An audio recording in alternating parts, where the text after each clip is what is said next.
오늘은 큰 기쁨의 좋은 소식. 여러분, 크리스마스 하면은 무엇이 제일 먼저 연상이 되죠? 크리스마스라는 단어를 우리가 접하면은 어떤 사람은 쉬는 날 달력에 빨간 글씨로 되어 있으니까 공휴일로 생각되는 분도 있을 것이고, 또 눈 오는 크리스마스, 화이트 크리스마스, 성탄 카드를 생각하는 분도 있을 테고, 또 크리스마스 캐럴, 쇼핑하기 좋아하는 사람들은 백화점 세일, 다양한 연상이 될 것입니다. 근데 예수님이 먼저 생각나지 아니하면은 주객이 전도된 거예요. 크리스마스의 주인공은 예수님입니다. 근데 요즘 크리스마스는 주인공이 예수님이 밀려나고 완전히 상업화되고 말았어요. 그래서 원래는 거룩한 날 홀리데이가 할리데이가 되고 말았어요. 이러한 때에 예수님께서 12월 25일에 탄생한 것이 아니지만은 그리스도의 초림에 대해서 우리가 다시 한번 성서적으로 점검하고 그 의미를 되새기고 음미하는 것은 의미가 있다고 생각을 합니다. 그래서 오늘은 25일 날 예수님이 오신 것은 아니라 할지라도 시대적 상황이 크리스마스 분위기로 들떠있는 이때에 성경에 나오는 예수님의 탄생 장면을 보면서 오늘 이 시대에 우리에게 주시는 교훈과 의미를 함께 살펴보겠습니다. 10절, 오늘 본문 10절에 보면은 천사들은 목자들에게 오늘 제목처럼 내가 온 백성에게 미칠 큰 기쁨의 좋은 소식을 너희에게 전하노라. 오늘 우리가 함께 생각할 것은 큰 기쁨의 좋은 소식이 무엇인가 하는 것을 함께 생각을 하겠습니다. 첫 번째 큰 기쁨의 좋은 소식은 역사의 주권자는 하나님이시다 하는 거예요. 역사의 주권자는 하나님이시다. 한번 따라 합시다. 역사의 주권자는 하나님이시다. 그것이 1절과 2절의 내용이에요. 하나님은 자신의 계획을 성취시키기 위하여 모든 사건, 모든 사람, 모든 상황을 다 이용하셔요. 예수님께서 탄생하시기 700년 전에 예수님의 탄생 장소를 예언한 선지자가 있는데 누구일까요? 미가 선지자예요. 미가 선지자가 미가 5장 2절에 베들레헴 에브라다에 예수님께서 탄생할 것을 예언을 했습니다. 근데 재미있는 거는 이 베들레헴이라 하는 말의 의미가 빵집이라는 뜻이에요. 떡집. 그래서 생명의 빵이 되시는 예수님께서 베들레헴 빵집이라는 이름을 가진 그곳에 탄생할 것을 예언을 했습니다. 근데 문제는 마리아가 해산길이 다 돼 가는데도 마리아는 어디에 지금 살고 있냐면은 나사렛에 살고 있어요. 예수님은 베들레헴에 탄생할 것이라고 700년 전에 예언을 했는데 정작 그 아이를 낳을 마리아는 어디에 살고 있다고요? 나사렛에 살고 있어요. 그러다가 이 마리아가 조산이라도 하는 날에는 성경의 예언이 빗나가게. 만약에 성경에 하나님께서 말씀하신 예언이 하나라도 빗나가게 되면은 나머지 성경의 예언에 대해서 우리가 믿을 수 있는 근거가 약해집니다. 하나님의 입에서 나온 예언은 하나라도 빗나가면 안 되는 거예요. 100% 그것이 그대로 성취되어야 우리가 성경에 나오는 다른 예언들도 우리의 삶을 걸고 우리의 운명을 걸고 우리의 생명을 걸고 그 말씀을 신뢰하고 그 말씀에 우리의 삶을 던질 수가 있어요. 근데 오늘 첫 번째 생각할 주제가 뭐라고요? 역사의 주권자는 하나님이시다. 마리아가 나사렛에 살고 있을 그때에 해산길이 다 돼가는 그때에 2장 1절에 그때에 가이사 아구스도가 영을 내려 천하로 다 뭐하라? 호적하라. 근데 이 아구스도는 다니엘 11장 20절에 토색하는 자라 하는 이름으로 등장해요. 세금 거두는 사람입니다. 세금 거두는 사람. 이 사람이 바로 우리가 세계사에서 배우는 옥타비아누스 황제예요. 세계사에 옥타비아누스 황제가 등장하는데 이 사람이 다니엘 11장 20절에 나오는 세금 거두는 자, 토색하는 자로 언급된 바로 그 주인공입니다. 근데 이 사람은 자신이 하나님의 미가 선지자를 통해서 예언한 그 예언을 성취시키기 위하여 호정령을 내린 게 아니에요. 자신은 그거 전혀 모르는 거예요. 미가 5장 2절에 그런 명령이 있는지도 이 사람은 모르는 겁니다. 그는 인구 조사를 해서 그 수하에 있는 그 통치하에 있는 각 나라를 효과적으로 통치하고 그 다음에 전쟁이 나면 얼마 많은 군인들을 동원할 수 있으며 인두세 사람들의 숫자를 정확하게 파악해서 자기 통치하에 있는 각 나라에 세금을 효과적으로 징수하기 위한 목적으로 호적하라 그렇게 한 거죠. 그런데 하나님은 인간은 자신의 목적을 위해서 자기의 생각과 판단을 따라서 일들을 하는 것을 하나님은 전체적인 역사 속에서 필요하면은 그러한 일들을 자신들은 그것이 자기 목적을 위해서 했지만은 하나님은 넓게 그러한 것들을 자신의 목적을 이루는데 그것을 다 활용하실 수 있는 하나님이십니다. 왜냐하면 하나님은 역사의 주권자이시기 때문에 그래요. 그래서 요셉과 마리아도 그런 황제의 명령에 따라서 나사렛에서 그 다윗의 후손들이기 때문에 고향 베들레헴에 가서 사는데 나사렛에서 그 베들레헴까지 약 130km 정도 되는 거리입니다. 그곳에 가서 호적을 한 거예요.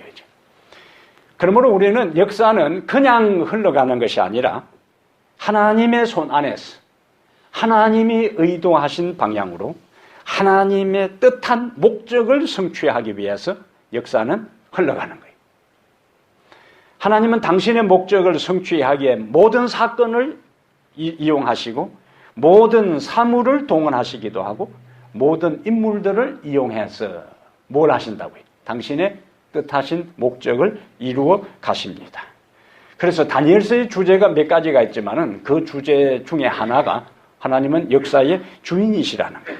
그래서 왕들을 세우시는 분도 하나님이시고 왕들을 폐하시는 분도 하나님이시고 한 나라를 역사 무대에 등장하게 하시는 분도 그 배후에 하나님이시고 이 열국이 폐하게 하는 분도 하나님이시라는 이 다니엘서 2장의 주제예요. 그래서 아구스도는 성경의 예언대로 어느 선지자의 예언대로 미가 선지자의 예언대로 예수님이 베들레헴에 탄생하게 하는 하나님의 도구로 사용되었어요. 그러므로 우리가 하나님을 절대적으로 신뢰하고 그분을 바라보고 그분을 믿을 때에 내 주변의 모든 여건과 모든 상황과 모든 환경과 모든 사람을 나의 구원에 유익한 방향으로 하나님께서는 그것을 다 나를 위해서 사용하실 수 있는 분입니다. 그러므로 내 주변의 환경이 어떻게 전개되는 것에 의해서 시비가 엇갈릴 것이 아니라 내 주변의 상황과 내 주변의 사람들이 어떻게 하든지 상관없이 하나님을 바라보고 하나님을 신뢰하면은 내 주변의 상황이 불리하게 전개되고 내 주변의 사람들이 나를 해할 것 같은 그 일마저도 결국에 나에게 유익되고 축복이 되고 하나님께 영광이 되는 것으로 만들어 주시는다는 사실을 오늘 기억하게 되기를 바랍니다. 왜요? 하나님은 역사의 주인이시고 주권자이시고 우리 교회의 주인이시고 우리 가정의 주인이시고 내 인생의 주인이시고 이 사실을 믿으시면 아멘. 두 번째 우리가 본문에서 생각할 큰 기쁨의 좋은 소식은 구주로 오신 예수님은 가장 낮은 곳에 임하신다. 그냥 낮은 곳이 아니고 가장 낮은 곳에. 그래서 여기 7절에 보면은 첫 아들을 낳아 강보로 싸서 어디에? 구유에 누였으니 이는 여관에 있을 곳이 없음이라. 예수님이 가장 낮은 곳으로 임하는 것은 세 가지 형태로 우리가 생각할 수 있는데, 첫 번째, 우리는 예수님의 족보입니다.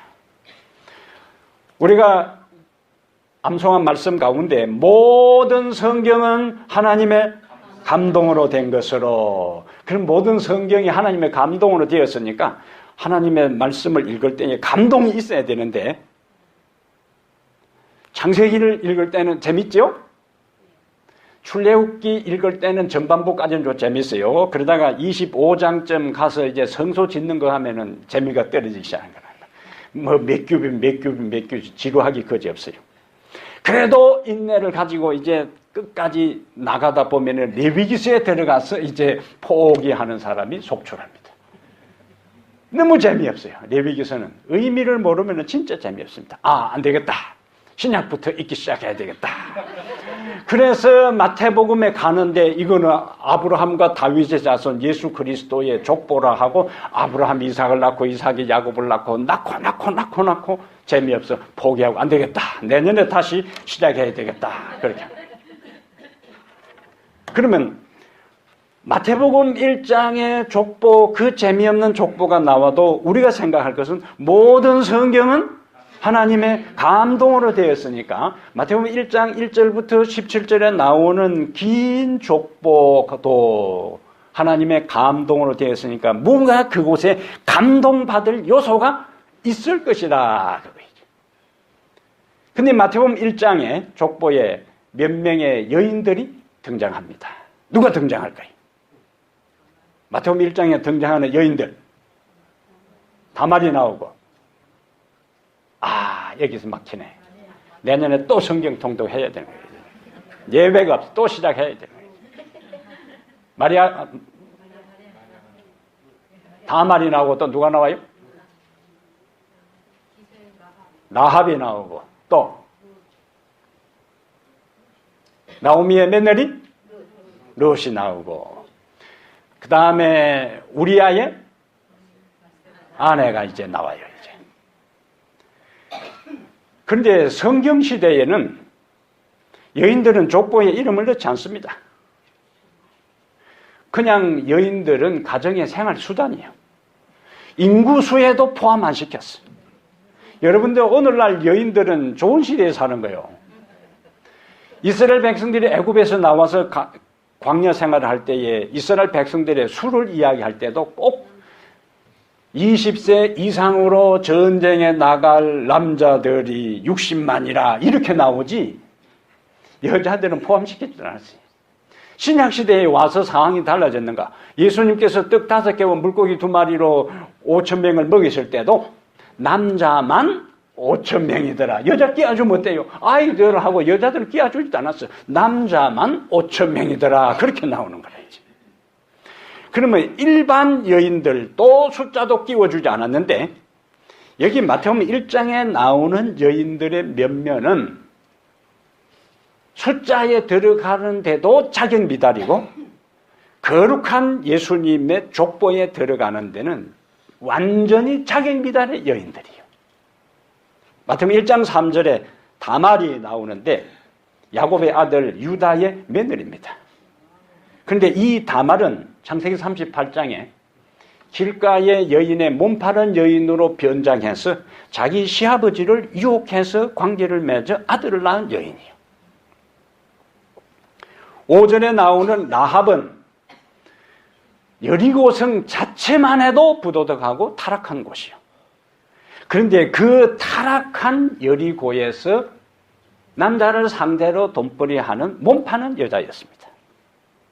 그 여인이 라합이요.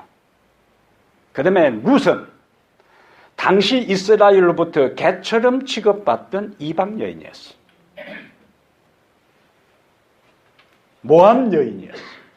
그 모압은 아브라함의 조카 롯이 그의 딸과 관계하여 형성된 부족이 모압 족속입니다. 그 다음에 6절에 나오는 우리아의 아내 밧세바는 근데 다윗의 아내와 관계를 하고 아들을 낳아야지 우리아의 아내 바세바에게서 누가 태어났다 이렇게 되는 거예요.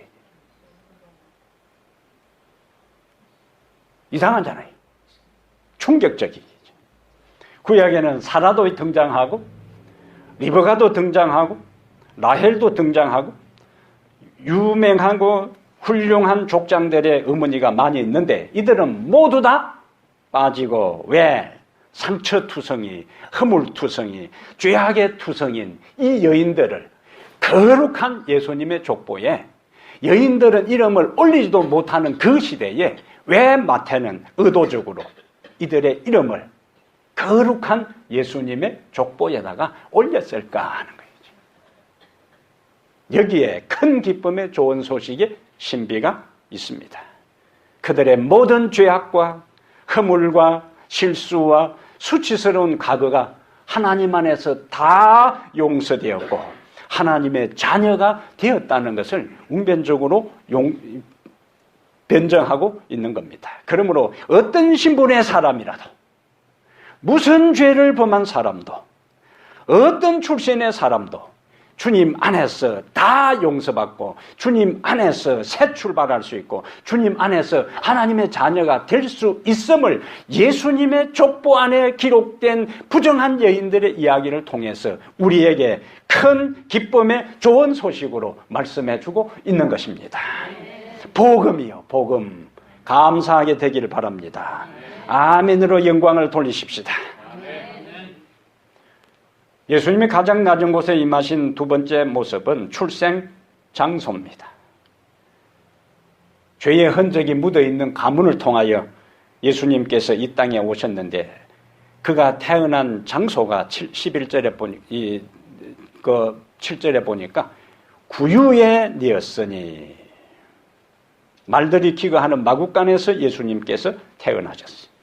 하늘의 영화로운 분이 짐승이 거하는 곳에 짐승이 기거하는 곳에 태어나서 말 구유에 그가 누워 있었습니다. 그래서 말 구유는 12절에도 나오고 16절에도 구유가 나와요. 구유가 뭡니까?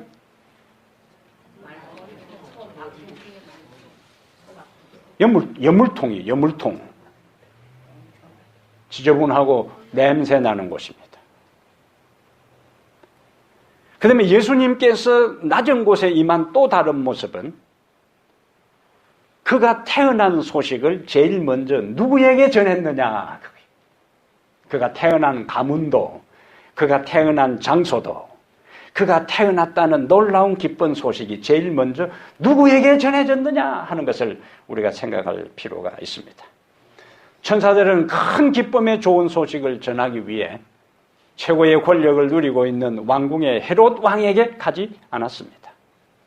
천사들은 큰 기쁨의 좋은 소식을 전하기 위해 예루살렘의 부자들을 찾아가지도 않았습니다. 천사들은 큰 기쁨의 좋은 소식을 전하기 위해 당시 종교 지도자인 제사장들과 서기관들과 바리새인들을 찾아가지도 않았습니다. 세상은 가진 자들과 힘 있는 자들을 중심으로 돌아갑니다. 이번에 트럼프 세제 개혁도요, 철저하게 가진 자들에게 유익하도록 짜 있습니다.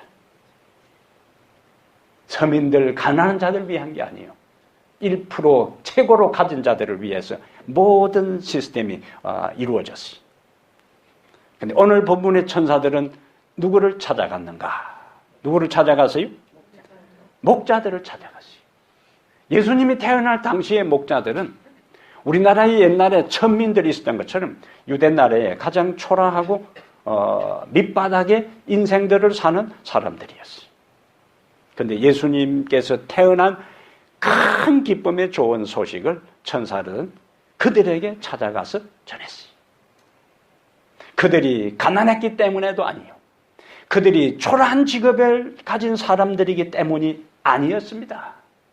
그들의 마음이 가난했기 때문에 하나님의 천사들은 그들을 찾아갔어요. 하나님의 관심은 외형적으로 가난하고 환경적으로 초라하기 때문에 하나님의 관심이 있는 게 아니에요. 하나님의 관심은 마음이 가난한 자에게 있습니다. 심령이 가난한 자에게 하나님은 관심이 있고 의에 줄이고 목마른 자에게 하나님의 관심은 있습니다. 그들이 진리를 받아들여요. 그들이 복음을 받아들입니다. 그래서 기독교 역사에 있어서 배고픈 시절, 가난한 시절에 복음이 들어갈 때에는 그들의 영혼도 목말라 배고파서 복음을 받아들이는데 먹고 살만하면은 복음에 대해서 그렇게 목마름이 없어집니다. 오늘날 대부분의 사람들은 교회를 선택할 때에 작은 교회보다 큰 교회를 선택해요. 모든 것이 갖추어진 교회를 선택합니다. 다양한 프로그램이 진행되는 교회를 선택합니다. 편안하게 신앙생활할 수 있는 곳을 찾습니다. 그런데 여러분, 좋은 교회와 건강한 교회는 건물의 크기에 의해서 좌우되지 않습니다. 좋은 교회와 건강한 교회는 교인들의 숫자에 의해서 결정되는 것도 아닙니다. 좋은 교회와 건강한 교회는 교회의 건물의 크기도 아니고 많은 사람이 모인 숫자도 아니고 모인 사람들의 그럴듯한 외향적인 모습도 아니고 그 교회를 구성하고 있는 사람들이 진리에 목말라하고 심령이 가난한 사람들이 모인 곳에 하나님께서 가장 좋은 교회로 인정하는 것입니다. 솔로몬 성전을 지을 때요, 수십억 달러의 어치의 황금과 보석으로 최고의 기술자들이 최고의 재질을 제목을 가지고 솔로몬 성전을 지었어요. 황금 성전입니다. 금으로 도배를 했어요. 그러나 그 성전 안에 하나님 앞에 예배 드리는 자의 삶이 하나님 앞에 인정받지 않을 때에 그 성전을 찾는 사람들이 하나님의 뜻을 따르지 않을 때에 그 성전에서 종사하는 사람들이 하나님의 말씀에 순종하지 않을 때에 하나님은 그 성전을 미련 없이 버렸어요. 황금 성전이랄지라도 수십억 달러의 가치가 있는 성전이라도 이방 나라에 의해서 초토화되고 황폐화되고 다 약탈되고 파괴되도록 하나님께서 다 허용하고 만 것입니다. 하나님은 건물에 관심 있는 것이 아니라 그 건물에 모여서 뭐하는 예배하는 누구에게요? 사람에게 관심이 있습니다. 사람에게. 비록 외행적으로는 멋진 교회당이 아니고 외행적으로는 그럴듯한 사람들이 아니라 할지라도 이곳에 모여있는 우리 한 사람 한 사람들이 하나님을 진정으로 사랑하고 진리를 목말라하고 심령이 가난한 사람이 될 때에 하나님은 성령으로 이곳에 임재하십니다. 그래서 우리에게 희망이 있는 겁니다. 좋은 교회와 건강한 교회는 건물과 화려한 외향적인 것이 아니라 그 교회를 구성하고 있는 한 사람 한 사람이 하나님을 사랑하고 하나님의 진리를 따라 살고 심령이 가난한 사람들이 모였을 때에 하나님은 그 교회를 부유한 교회로 인정하시고 자신의 임재로 충만한 영광으로 우리에게 축복 주신다는 사실을 감사하게 되기를 바랍니다. 세 번째로 큰 기쁨의 좋은 소식은 7절과 8절에 아기가 구유에 누워있을 그때에 8절에 보면은 그 지역의 목자들이 그 다음에 밤에 밖에서 자기 양떼를 지키더니 큰 기쁨의 좋은 소식은 깨어있는 자들은 반드시 주님을 만날 수 있다. 따라합니다. 깨어있는 자들은 반드시 주님을 만날 수 있다. 예수님의 선구자로 하나님께서 누구를 보냈어요? 침례 요한을 보냈어요. 침례 요한이 태어날 때에 그가 태어날 때에 그의 부모님은 젊었던 게 아니고 늙었어요. 그런데 그가 태어났어요. 그리고 그의 아버지가 아들의 이름을 짓는 그 과정에서 벙어리로 1년을 지냈어요. 그리고 침례 요한에 대한 그 기적적인 탄생들이 사람들에게 알려지면서 침례 요한의 사명은 예수님의 선구자라는 것들이 알려지고 있었습니다. 침례 요한이 예수님의 선구자로 오셨다면 메시아가 곧 오신다는 것들을 이미 침례 요한을 통해서 보여주고 있었어요. 그런데 사람들은 메시아를 맞이할 준비가 되어 있지 않았습니다. 제사장들은 날마다 성전에서 양을 제물로 드리면서도 그 양이 상징하는 메시아 예수 그리스도에 대해서는 무지했어요. 바리새인들과 서기관들은 날마다 성경을 연구했고, 바리새인들은 심지어 길에 가다가도 기도 시간이 되면은 사람들이 보든 말든 한쪽 코너에 서서 기도했어요. 그들은 기도 시간이 되면 기도했고 부지런히 두루마리 성경을 연구했어요. 그러나 그들은 이기심에 사로잡혀 있었고 종교적 외행적 형식에 사로잡혀 있었어요. 그리고 그들은 서로 다투고 있었습니다. 준비되어 있지 않았어요. 백성들은 진리에 무지했고 살기에 바빴고 지도자들은 예수님의 초림에 무관심했어요. 베들레헴 마구간에서 예수님이 탄생한 그 시각에 하늘의 천사들은 큰 기쁨의 좋은 소식을 전하기 위해 누가 준비하고 있는지를, 누가 기다리고 있는지를 살피고 찾아다녔어요. 근데 왕궁에도 없었어요. 성전에도 준비된 자는 보이지 않았어요. 종교 지도자들도 백성들도 준비되지 않기는 마찬가지였습니다. 모두가 영적 깊은 잠에 빠져 있었고 육체적인 잠에 취해 있었어요. 입으로는 메시아를 기다린다고 했지만은 삶으로는 부인했어요. 천사들은 소년 다윗이 양을 치던 그 베들레헴 언덕에서 메시아를 기다리고 있는 한 무리를 발견합니다. 목자들은 밤새도록 양을 지키고 있으면서 약속된 구주에 대해 서로 이야기하고 있었습니다. 그분의 오심을 위하여 함께 기도하고 있었습니다. 천사들은 그들을 놓치지 않았어요. 천사에게 그들에게 나타났어요.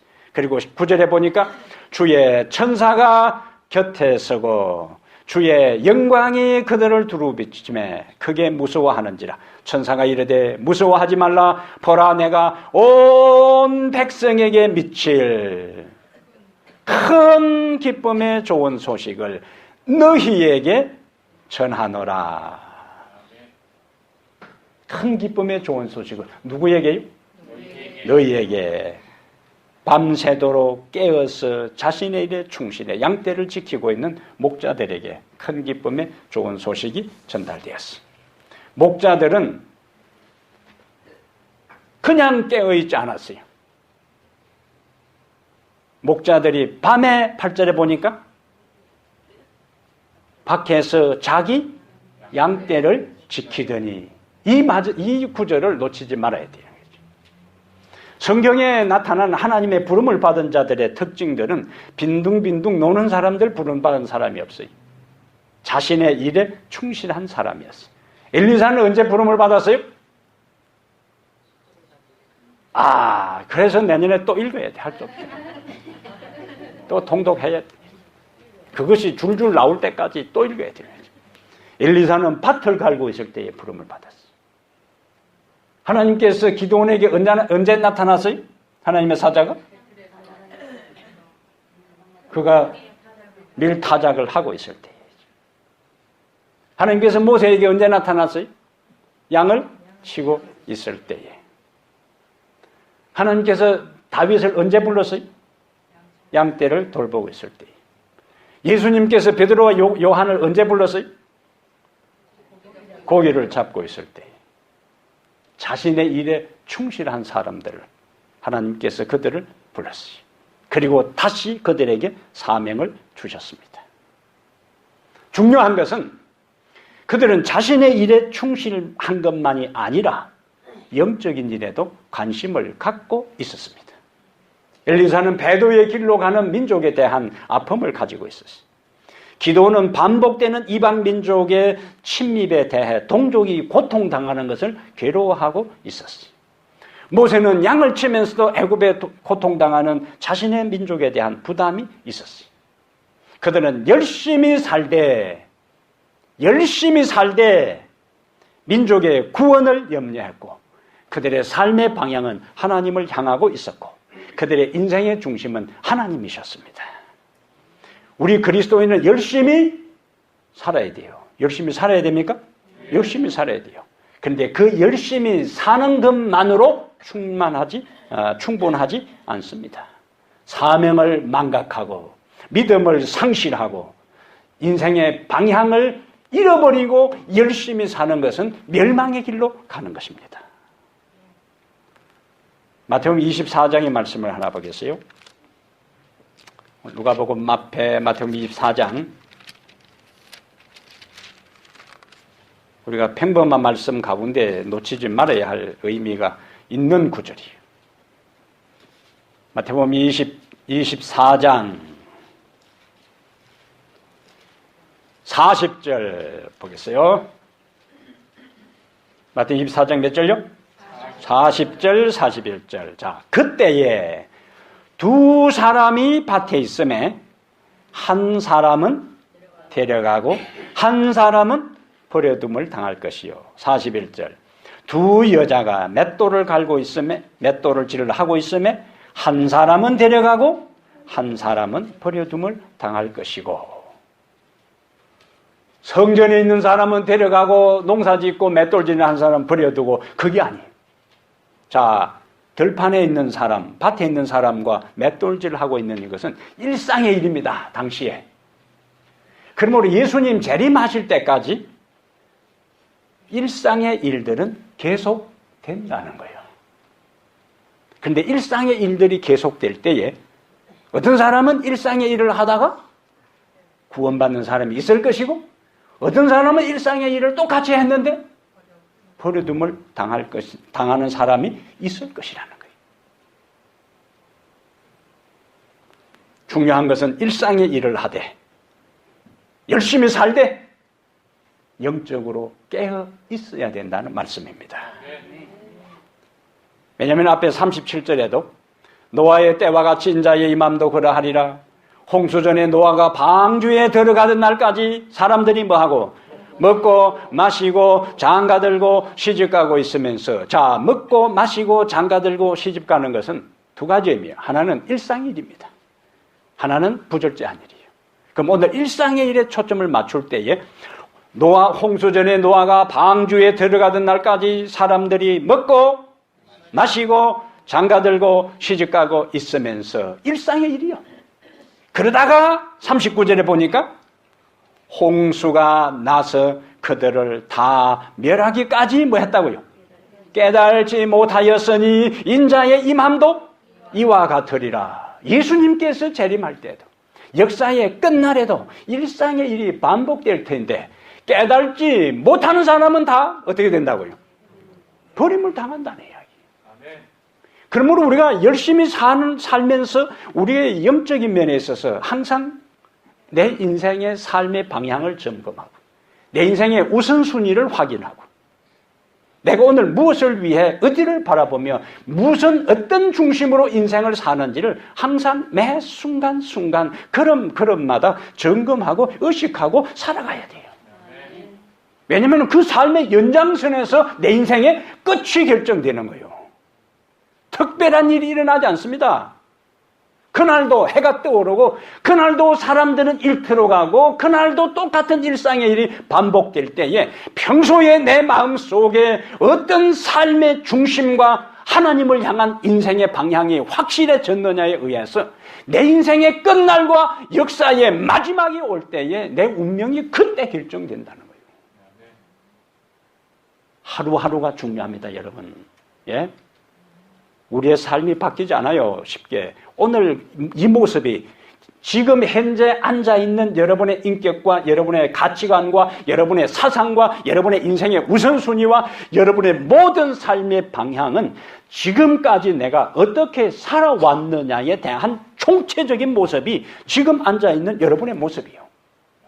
오늘 내가 어떤 마음가짐을 갖고 어떤 태도를 갖느냐 하는 것은 내일 나의 모습이, 오늘 나의 모습이 어떠하느냐가 내일 나의 모습이 결정되는 것이고, 그 하루하루의 삶의 모습이 그날 예수님이 오시는 그날 내 모습으로 결정되는 겁니다. 예? 특별한 거 기대하지 마세요, 여러분. 특별한 일 일어나지 않아요.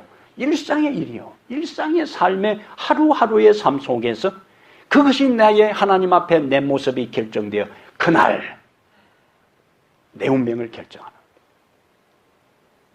거예요. 깨닫는 사람, 의식이 있는 사람, 생각이 있는 사람은 사는 것이고, 노아 당시에 홍수가 나서 그들을 다 멸하기까지 그들이 망한 이유가 뭐냐? 깨닫지 못했어요.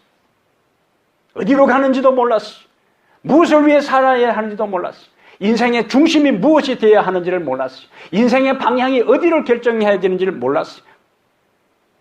그냥 살았어요. 눈앞에 있는 현실만을 바라보며 정신없이 살다가 보니까 이미 방주문 닫혔어요. 때늦은 후회 소용없습니다. 후회해도 소용없어요. 가슴을 쳐도 소용없어요. 이를 갈아도 소용없어요.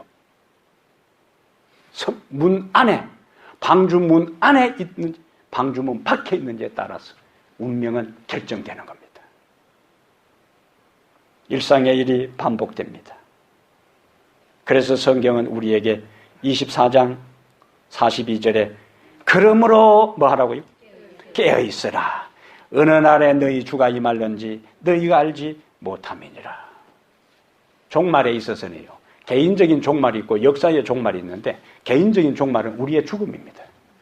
일상의 일들을 하루하루 반복하다가 우리의 종말을 맞이하는 거예요. 이번에 한국에 가슴 아프게도 모욕탕에 불이 나서 죽었어요.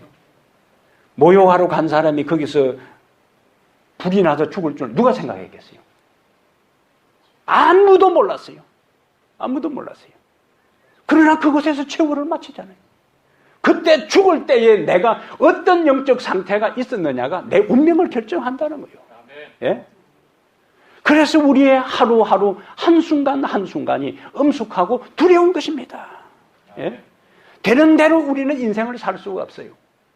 내 인생이 끝나는 그 순간 내가 어떤 영적 상태냐에 의해 내 운명이 결정되기 때문에 우리는 믿음의 길을 따라서 하나님의 뜻을 따라 살고 하나님 중심으로 살고 말씀 중심으로 사는 것을 타협하거나 미룰 수가 없는 것입니다. 예? 오늘 나의 모습이 뭐라고요? 지금까지 내가 살아온 모습의 결정체예요. 오늘 이 모습이 내일 나의 모습으로 연결되는 겁니다. 갑자기 안 바뀌어져요. 순종해야 할 일이 있다면 오늘 순종하게 되기를 바랍니다. 사랑할 일이 있으면 오늘 사랑하게 되기를 바랍니다. 용서할 사람이 있으면 오늘 용서하게 되기를 바랍니다. 하나님 말씀에 굴복할 일이 있으면 오늘 여기서 굴복하고 살게 되기를 바랍니다. 오늘 할 일을 내일로 미루지 말라 하는 것은 중고등학교 시절에 공부할 때 앞에 책상 앞에만 붙여놓는 일이 아니에요. 예? 오늘의 할 일을 내일로 미루지 말자. 보통 그런 아이들은요, 오늘까지만 놀고 내일부터 한다 이렇게 합니다. 예? 오늘만 컴퓨터하고 내일은 안 한다 이렇게 합니다. 예? 오늘만 게임하고 내일은 안 한다 이렇게 합니다. 근데 내일은 내가 계획을 조금 빨리 세웠다고 오늘 진짜 오늘만 하고 이렇게 하는 거야. 예? 근데 진짜 하는 아이들은요, 내일 내가 게임을 하고 컴퓨터를 하더라도 오늘은 안 한다 이렇게 얘기해요. 담배 끊는 사람도 마찬가지입니다. 내일 피우는 한이 있더라도 오늘 안 피운다 그러지 오늘만 좀 피우다 해서 2봉 20갑 다 피우고 그 다음에 내일 다 피우고. 미루지 마세요. 끊을 것이 있으면 오늘 끊어야 돼요. 예? 결단할 일이 있으면 오늘 해야 합니다. 예?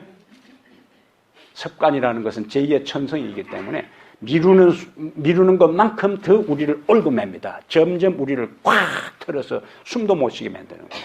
여러분의 마음속에 스치는 모든 단전하고 끊어야 될 것이 있으면 오늘 하나님 앞에 결심해야 합니다. 예? 왜? 우리의 일상의 삶이 우리의 운명을 결정하는 거예요.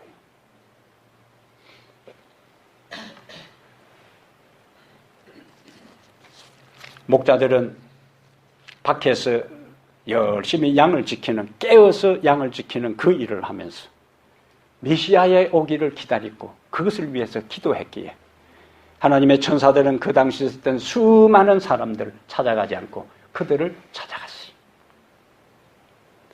이 땅에서 열심히 살 때 여러분 영적으로 항상 깨어있게 되기를 바랍니다.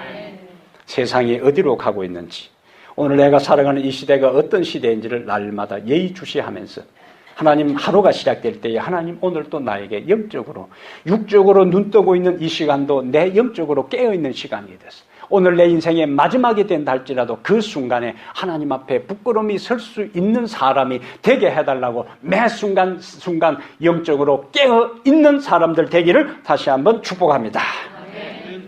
천사들이 그러한 큰 기쁨의 좋은 소식을 전한 다음에 그 소식을 들은 다시 누가복음 2장에 가세요.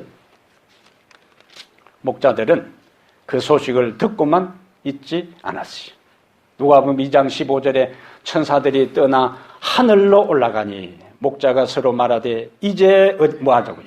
베들레헴으로 가서 주께서 우리에게 알리신 바 이 이루어진 일을 보자 하고 빨리 가서 그들은 큰 기쁨의 좋은 소식을 듣고 머뭇거리지 않았어요. 주저하지 않았어요.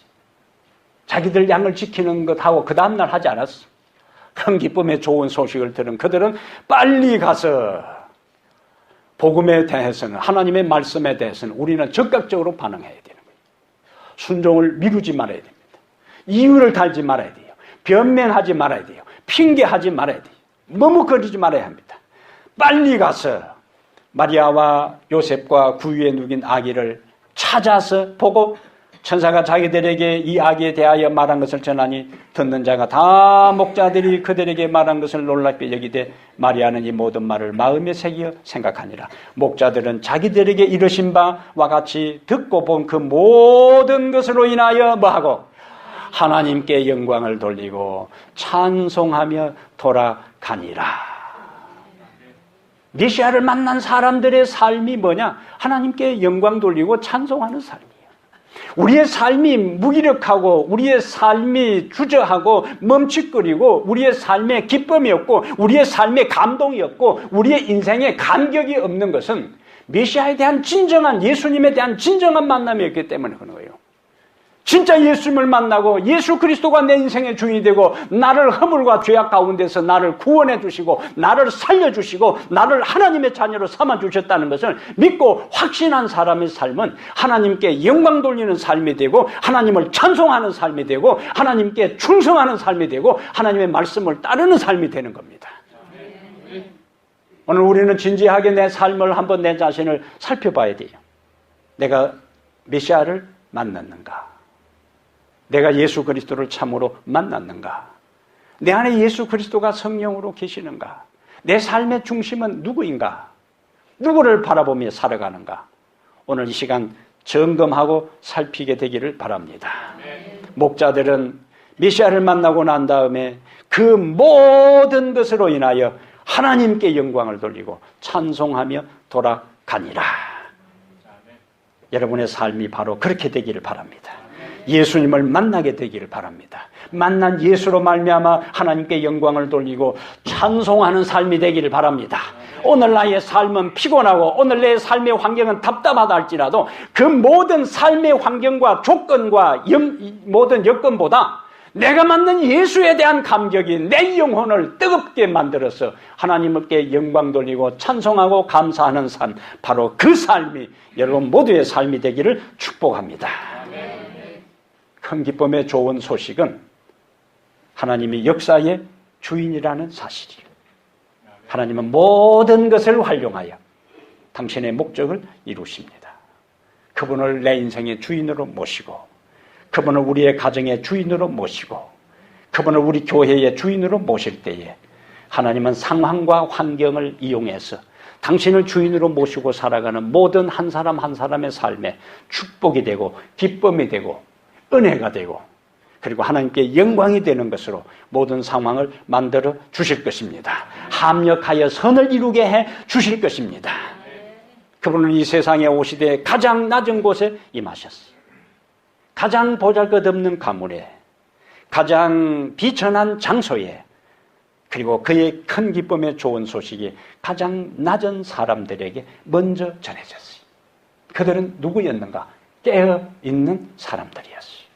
깨어있는 사람들이 주님을 만날 수가 있습니다. 역사의 주인 되시는 그분이 이제는 영광 중에 다시 오실 것입니다. 그때는 조용하게, 초림은 조용하게 오셨지만은 예수님께서 재림할 때는 영광 중에 오실 것입니다. 예수님께서 초림하실 때에는 말구 위에 오셨지만은 예수님께서 재림할 때는 만왕의 왕으로 오실 것입니다. 예수님께서 초림하실 때에는 몇 명만 알려지는 그러한 소리 없이 조용하게 오셨지만은 예수님께서 재림할 때는 천지가 진동하는 가운데 만왕의 왕, 만주의 주로서 오실 것입니다. 그때에 누가 맞이할 수 있는가? 지금 우리의 일상의 삶에 충실하되 영적으로 깨어있어 날마다 준비한 사람들은 영광스러운 그날에 주님 이제 오십니까? 주님 오심을 기다렸습니다. 주님께 영광 돌리는 자리에 있게 될 것입니다. 큰 기쁨의 좋은 소식이 예수님께서 다시 오시는 그날에도 적용될진데 오늘 우리가 영적으로 깨어있어 하나님을 마무리 짓는 이 마지막 두 안식일 남아있는 이 때에 우리 자신을 다시 한번 점검해서 우리에게 전개되는 진리의 말씀에 날마다 적극적으로 반응하고 오늘 결단하고 오늘 헌신하고 오늘 순종하고 오늘 마음을 바쳐서 주님 중심으로 새롭게 살아가기 위한 결심들이 여러분 모두에게 있어 재림의 그날이 우리에게 큰 기쁨의 좋은 소식으로 구원받는 자로 서게 되기를 주의 이름으로 축복합니다. 아멘. 하늘에 계신 우리 하나님 아버지, 큰 기쁨의 좋은 소식을 오늘 우리에게 들려주시니 감사합니다. 이 세상이 어지러운 가운데 있고 권세자들과 왕들과 통치자들이 자신들의 마음대로 세상을 주무르고 있는 것처럼 느껴져도 그 모든 배후에 하나님의 손길이 있음을 저희들이 기억합니다. 하나님의 목적에 의하여 세상이 흘러가고 역사가 움직여지는 것을 저희들이 믿을진데 오늘 내 인생의 삶의 이런저런 일들이 나를 힘들게 하고 괴롭히고 곤고하게 만들고 피곤하게 만들고 스트레스를 주는 환경 속에서도 절대자 하나님, 역사의 주인의 하나님을 믿을 때에 그것이 합력하여 선을 이루는 것으로 만들어 주시는 것을 경험하게 하여 주시옵소서. 마음의 여유와 평안을 주시고 어떤 경우, 어떤 지경, 어떤 형편에서도 하나님을 절대적으로 신뢰하며 흔들리지 않는 믿음을 가지고 굳세게 나아가는 저희들 모두 되게 해 주시옵소서. 우리 하나님 아버지, 우리 스스로 하나님 앞에 나설 수도 없는 죄인들이고 내세울 것도 아무것도 없는 보잘것없는 인생들이지만은 주께서 이 세상에 오실 때에 당신의 모든 가문이 그리고 이 세상에 오신 장소가 그리고 이 세상에 오셨다는 사실을 최초로 전해준 그 대상들이 비천하고 낮은 자들이었기에 오늘 우리에게 희망이 있습니다. 하나님, 오늘 우리에게 진리에 대한 가난한 마음을 주시옵소서. 의에 줄이고 목마른 마음을 주시옵소서. 이 교회에 속해 있는 한 사람 한 사람 성도들이 이제 한 해가 저물어가는 이 시점에 다시 한번 자신을 성찰하고 엄숙하고 두려운 마음으로 주 앞에 다시 서는 결심이 오늘 일어나게 해 주시옵소서. 미루지 말게 하시고 머뭇거리지 말게 하시고 핑계하지 말게 하시고 이유를 대지 말게 하시고 오로지 하나님께서 말씀하신 것에 그 기별을 들은 자들이 즉각 움직여서 큰 기쁨의 좋은 소식을 접하고 나가서 그리고 구원자 메시아를 만난 다음 하나님께 영광을 돌렸던 그 모습이 우리의 삶의 모습이 되기를 원합니다. 주님을 만나게 해 주시옵소서. 그리하여 큰 영광을 돌리고 찬송하며 사는 삶이 되게 하옵소서. 오늘의 현실은 답답하고 오늘의 현실은 어둡고 계획하고 생각하는 대로 점점 삶이 더 힘들어질지라도 내 안에 계신 예수 그리스도로 말미암아 기뻐하게 하시고 나를 구원하신 예수 그리스도로 말미암아 즐거워하게 하시고 나를 최종적인 구원에 참여하게 하실 하나님으로 인하여 하나님께 영광을 돌리는 차원 높은 사람들 되게 하여 주시옵소서. 수많은 사람들이 예수를 믿는다 할지라도 영적으로 깊은 잠에 빠져 있습니다. 오늘 우리로 하여금 영적으로 깨어있게 하셔서 언제 내 인생의 끝날이 오고 언제 세상의 종말이 온다 할지라도 그 앞에 준비된 자로 설 수 있도록 반갑게 주님을 맞이하는 자 무리 속에 속할 수 있도록 오늘 준비시켜 주시옵소서. 오늘 준비하게 하여 주시옵소서. 지금 여기에 깨어있는 성도로 서게 하여 주시옵소서. 이제는 우리 주 예수 그리스도의 은혜와 하나님 아버지의 무한하신 사랑과 성령의 감화 감동 내주 충만한 역사가 이 자리 머리 숙여서 새롭게 깨어 주 앞에 제 헌신을 기약하고 다짐하고 결심한 성도들 무리 위에 이제부터 영원토록 함께 있을지어다. 아멘.